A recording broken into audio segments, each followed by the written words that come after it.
오늘 하나님께서 주신 말씀 우리 함께 교육하도록 하겠습니다. 요한복음 11장 38절에서 44절입니다. 제가 가진 성경책은 신약성경 165페이지에 있습니다. 성경책 보실 분은 성경책 보시고 스크린 보실 분은 스크린 보시기 바랍니다. 다 찾으신 줄 알고 한 절씩 교독하고 마지막 절은 함께 읽도록 하겠습니다. 이에 예수께서 다시 속으로 비통히 여기시며 무덤에 가시니 무덤이 불이라 돌로 막았거늘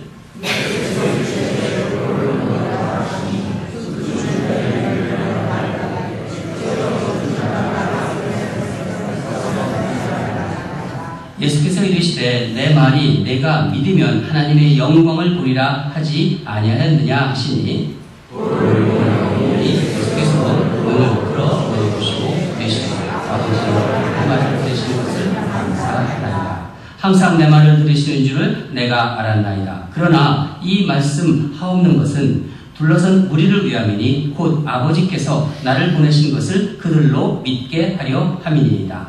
이 말씀하시고 큰 소리로 나가야 부르시니 같이 읽겠습니다. 죽은 자가 수족을 배로 동일체로 나오는데 그 얼굴은 손에 쌓였다. 예수께서 이르시되 풀어 놓아 다니게 하라 하시니라. 아멘. 도전하는 믿음 8번째 말씀으로 나사로야 나오라 하는 제목으로 준비해 주신 말씀으로 교제하도록 하겠습니다. 예수님께서 마르다와 또 이 마리아가 사는 베다니 마을에 이제 가보니까 한마디로 분위기가 완전히 초상집이죠. 초상이 났으니까 초상집이겠지만은 사랑한 오라버니가 죽었는데 무슨 그 집안에 생기가 있겠어요. 더구나 이 나사로는요 3남매 중에 이제 가장이었습니다. 온 집안이 슬픔으로 차있을 것이고 베다니 마을 전체도 초상집에 문사 오느라고 아마 분위기 자체가 암울했을 거예요. 그러니까 사망의 고통이 짙게 드리워져 있고 죽음의 냄새가 차있는 곳에 주님이 가신 것입니다. 오늘은 예수님께서 나사로의 죽음을 어떻게 대하시는지를 우리가 살펴볼 거예요.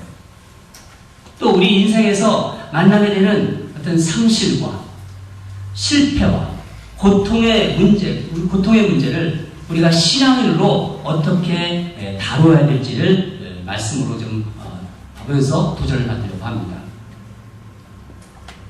첫 번째로 우리가 볼 것은 우리가 받을 메시지인데 바로 우리가 기억해야 하는 것은 우리의 인간적인 후회라든가 아쉬움을 극복해야 한다는 것입니다. 우리가 읽은 본문의 앞부분에 이 배경이 잘 설명되어 있습니다. 먼저 이 11장 21절을 다 같이 읽도록 하겠습니다. 시작. 마르다가 예수께 여짜오되 주께서 여기 계셨더라면 내 오라버니가 죽지 아니하였겠나이다. 우리는 곧잘 하나님께 따지기도 해요. 그죠? 하나님 왜 우리 기도에 응답해 주지 않으십니까? 답답하니까. 그렇게 우리가 따지기도 하죠.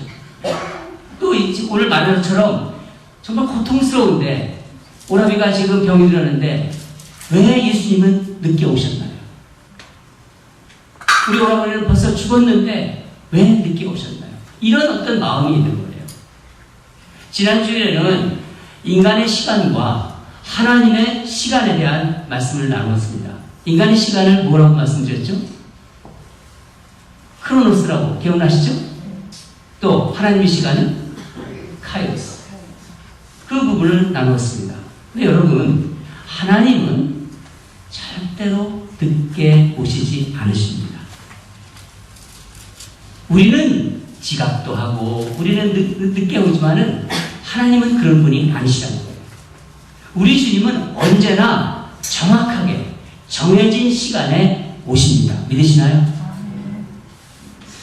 그때를 기다리는 믿음이 있어야 신앙은 성숙해지는 거예요.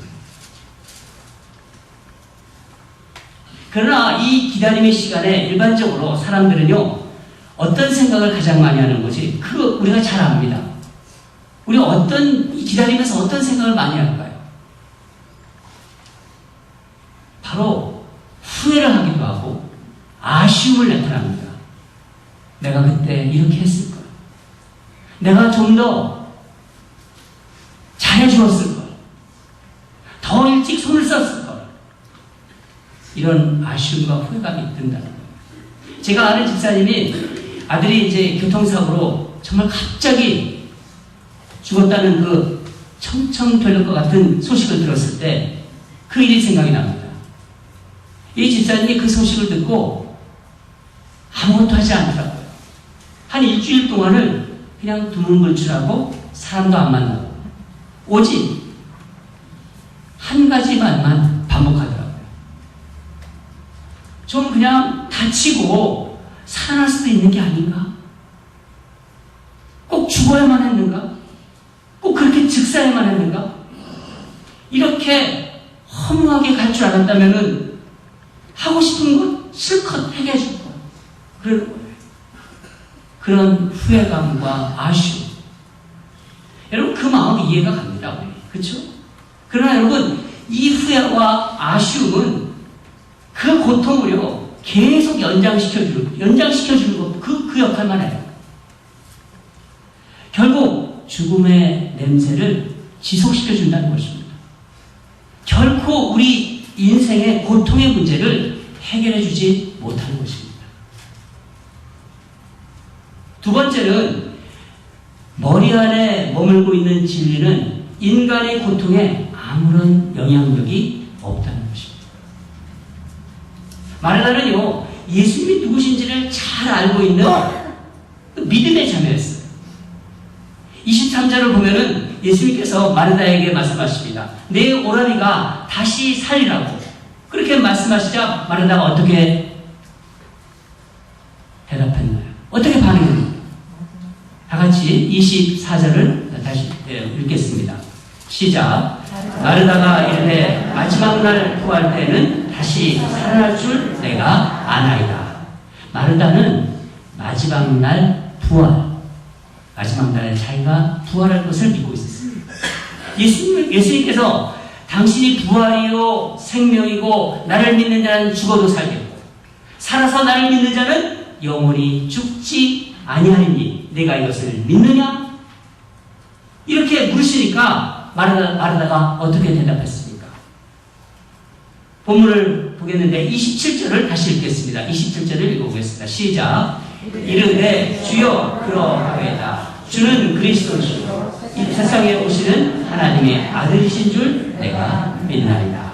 정말 놀라운 신앙 고백입니다. 이 고백을 들으면서 베드로의 신앙 고백이 생각이 나죠.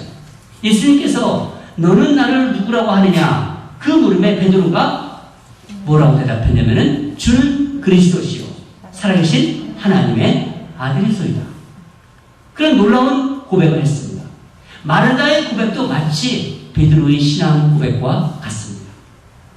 그런데 이렇게 마르다가 완전한 신앙 고백을 하고 있지만 안타까운 것은 그것이 지금 오빠를 잃고 슬퍼하는 때는 아무런 도움이 되지 않아요.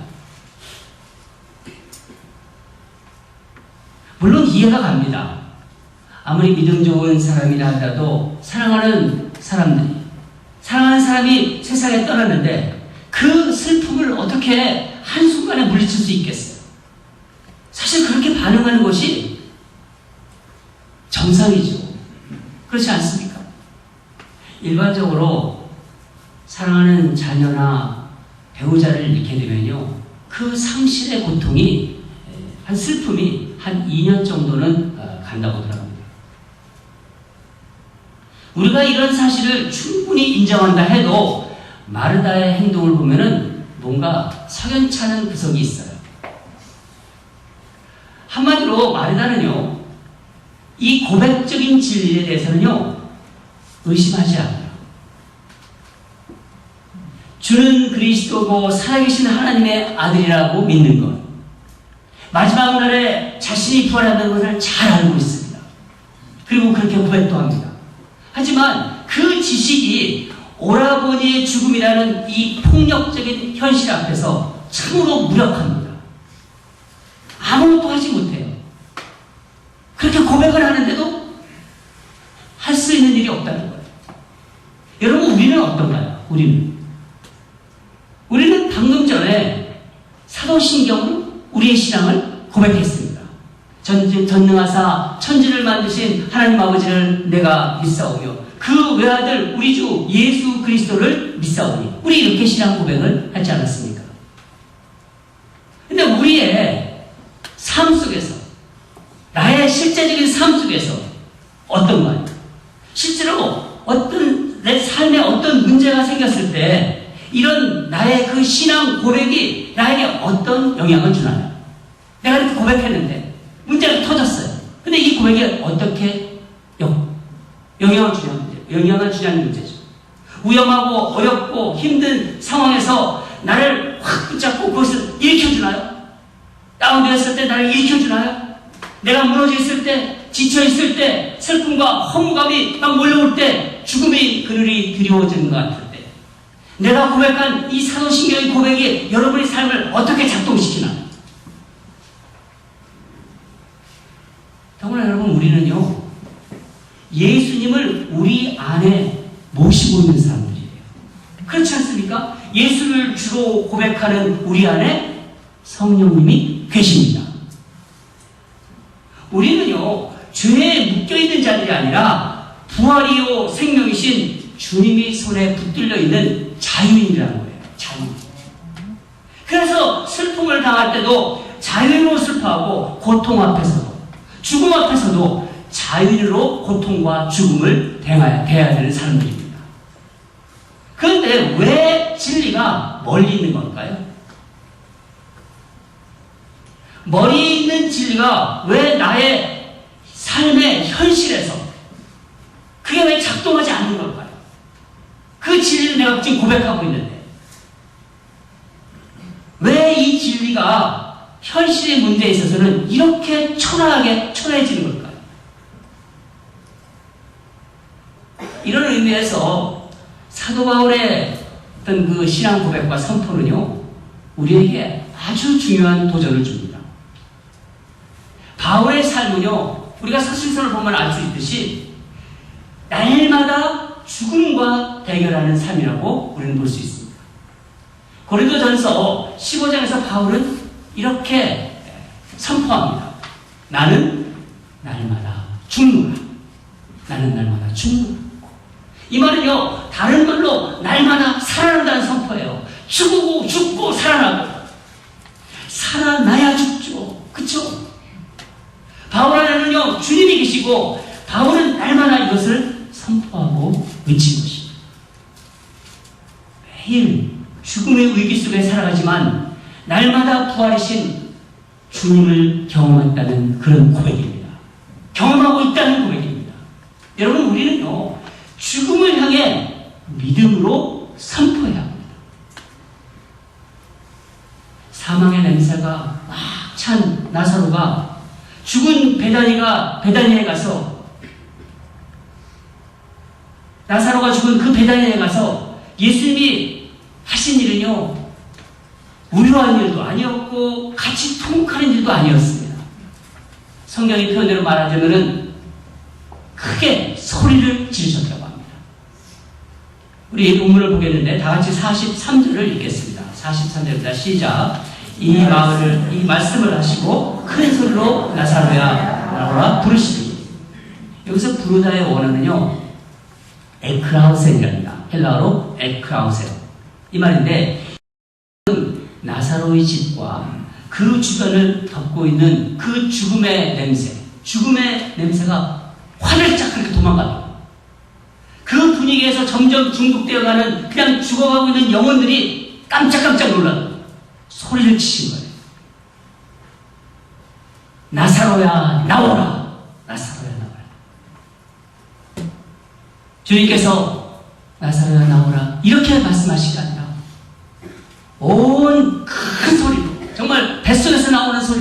나사로야 나오라. 이것은 바로 고통을 해결하고 사망을 몰아내는 선포의 능력입니다. 여러분, 우리 안에 있는 주님의 부활의 능력이 있어요. 그 부활의 능력, 생명의 능력을 선포하셔야 돼요. 주님이 주신 가장 강력한 무기는요, 우리 예수 믿는 사람들에게 주신 무기는 뭐냐? 예수의 이름입니다. 예수의 이름, 십자가입니다. 예수의 도역입니다. 여러분, 우리는 이 무기, 주님께서 주신 이 무기를 언제든지 사용할 수 있어야 돼요. 어떻게 사용하나요? 담대하게 선포하는 것을 통해서 사용하는 것입니다. 선포하는. 사람들은 고통을 당하고 실패를 만나면요, 본능적으로 그것과 대면하기를, 직면하기를 두려워합니다. 과거로 숨으려고 하죠. 또 미래로 도망가려고 합니다. 사람들이요, 죽음의 분위기에서 어떻게 하냐면 본능적인 반응이 나와요. 그냥 본능적인, 인간의 본능적인 반응이 나와요. 그러나 우리는 다릅니다. 우리 안에는 성령님 계시고 예수를 믿는 사람들입니다. 믿음의 반응이 본능의 반응을 압도해야 되는 거예요.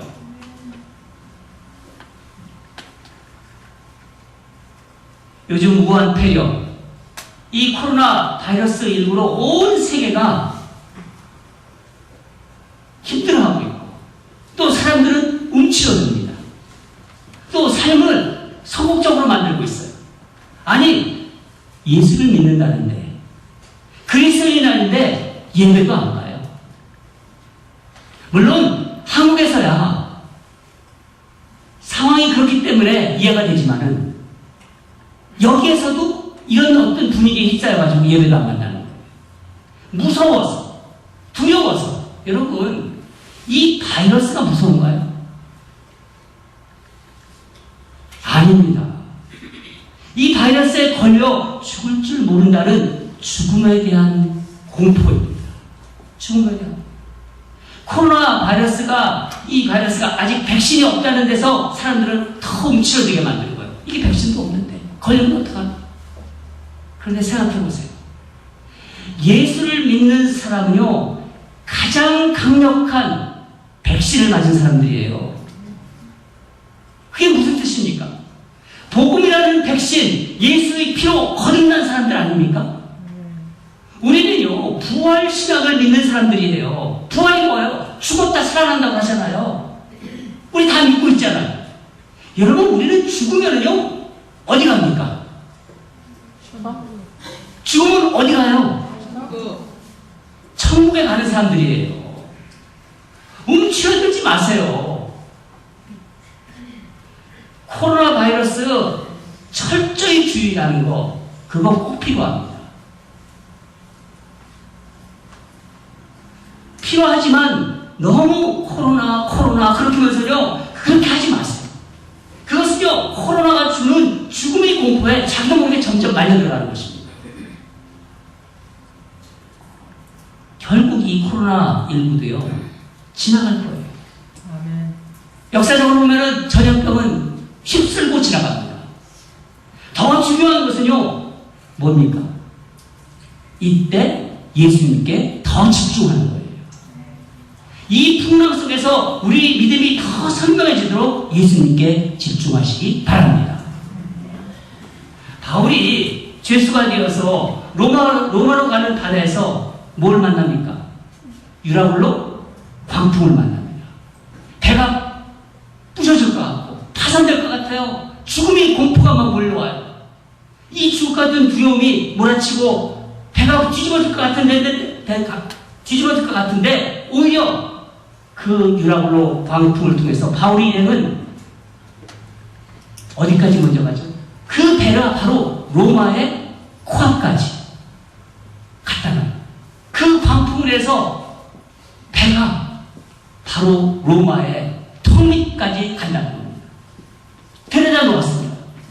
바울은 로마에 가고 싶었습니다. 여러분, 예수님께 집중할수록 삶이 단순해지는 거예요. 그리스도에게 중요한 것은 중요한 것과 그렇지 않은 것이 구분되기 시작합니다.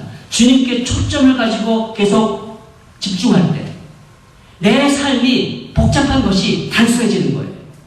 극장 가는 것과 예배 드리는 것은 다르지 않습니까? 쇼핑몰에 가는 것과 다락방 모임에 가는 것은 물론 다르지 않습니까? 이 코로나19라는 풍랑 속에서 내 삶의 군더더기가 다 정리되고 오히려 주님이 기뻐하는 것에 더 집중할 수 있다는 거예요. 죽음도 삶도 다 하나님의 주권 안에 있는 거예요. 우리는 그걸 믿고 있는 사람들입니다. 그리고 우리를 절망 속으로 어둠으로 이끄는 그런 세력에 대해서 여러분 선포하세요. 예수의 피로 선포하시고 십자가를 또 만왕의 왕 예수의 이름으로 선포하세요. 저는 저와 이런 약속을 했습니다. 내가 실패하는 것, 나를 낙담하게 만드는 것, 이런 것들은 절대로 묵상하지 않겠다. 물론 실패해서 그런 데서 교훈을 얻어야 하지만 그것을 막 수시로 꺼내가지고 그것을 묵상하지는 않겠다는 것입니다. 실패하는 것, 상실한 것들을 자꾸 꺼내보고 묵상하며 뭐가 나올까요? 자기 연민에 빠져서 호적거리는 그런 감정의 유의를 끊어버리겠다는 것입니다. 그런 일들은 결국 어떻게 됩니까? 모든 책임을요 다른 사람과 상황과 환경에 돌립니다. 그리고 결국 자신은 선한 피해자다. 나는 이렇게 피해자겠어. 선한 피해자라면서 결국은 어떻게 됩니까?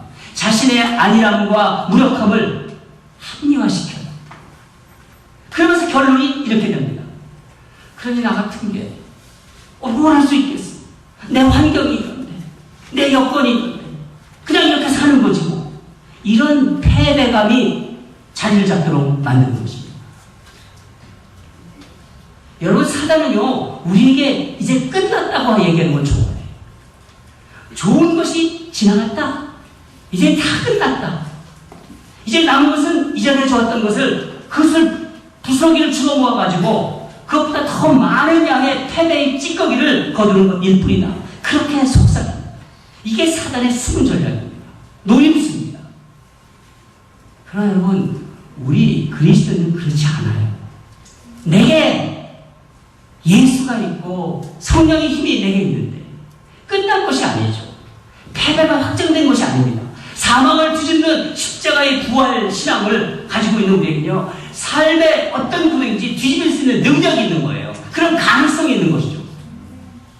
이런 확신을 가지고 상황을 직시하면서 담대하게 선포하는 것입니다. 근데 여러분, 이를 위해서 우리가 반드시 해결해야 하는 것이 있습니다. 오늘 주님께서 말씀하셨어요. 39절을 보면은 무덤을 가로막고 있는 돌이 있다. 그것이 의심의 돌이 될 수도 있고 아니면 회의의 돌이 가로막고 있다 할지라도 우리가 했던 경험했던 실패의 기억이 우리로 하여금 고개를 젓도록 그렇게 만든다 하더라도 여러분, 고통을 뒤집어 엎어버리는 주님의 역사가 사라지는 것은 아닙니다. 예수님이 무덤을 막고 있는 돌을 옮기라고 했습니다.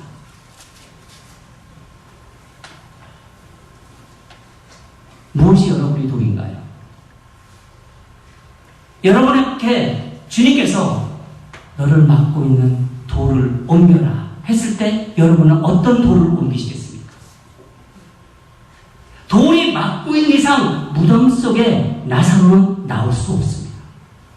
이 돌을 치울 때 내 안에 있는 나사로가 나오는 것입니다. 걸어 나오는 거예요. 하나님의 역사가 내 삶에 비로소 나타나는 것입니다. 예배는 드리지만 이 예배의 자리에 와서도 딴 생각만 잔뜩 하다가 돌아가시나요? 혹시? 여러분, 예배 때 하나님께 집중하지 못하는 생각들은 다 뭡니까? 잡생각이에요. 잡생각. 이 잡생각이라는 돌을 걷어치워야 돼요. 걷어치우세요. 만약에 그런 분이 계시다면. 사랑하는 자를 먼저 보내놓고 아직도 정말 슬픔에 젖어서 고통 속에 살아가요. 이해는 되지만 여러분, 부활이요 생명이신 주님을 바라보시기 바랍니다. 나의 어떤 자랑, 세상적인 자랑, 어떤 자존심이 나를 죽게 내버려 두지 않아서 부활의 기쁨을 여전히 못 누리고 있나요? 세상적인 자부심, 자존심, 그거 다 치우셔야 합니다. 그런 돌 다 치우시기 바랍니다. 건강의 문제로 건강의 문제, 아니면은 요즘 같으면은 코로나 바이러스에서 이 바이러스 걸리면 어쩌나 하는 걱정과 불안에 삶이 그냥 쪼그라들어가지고 움츠러드는 거, 그런 내가 그렇다고 생각되십니까? 여러분 스스로 볼 때. 그렇다면 죽음의 그늘에서 살고 있는 거예요. 그 사람은 죽음의 그늘 속에서 예수를 믿는다고 하지만 살고 있는 것입니다. 그거 정말 치워버리세요. 신앙인으로서 내가 할 일을 해야 되는 거예요. 기도도 하지만은 내가 해야 할 일을 해야 되는 것입니다. 그러면 돌을 치우려면 어떻게 해야 되나요? 어떻게 해야 되나요? 주님이 가르쳐 주셨어요. 먼저 선포하라. 선포하라. 지난번에 말씀드렸는데 여리고성은요, 성주를 백성들이 빙글빙글 돌 때 무너진 것이 아닙니다.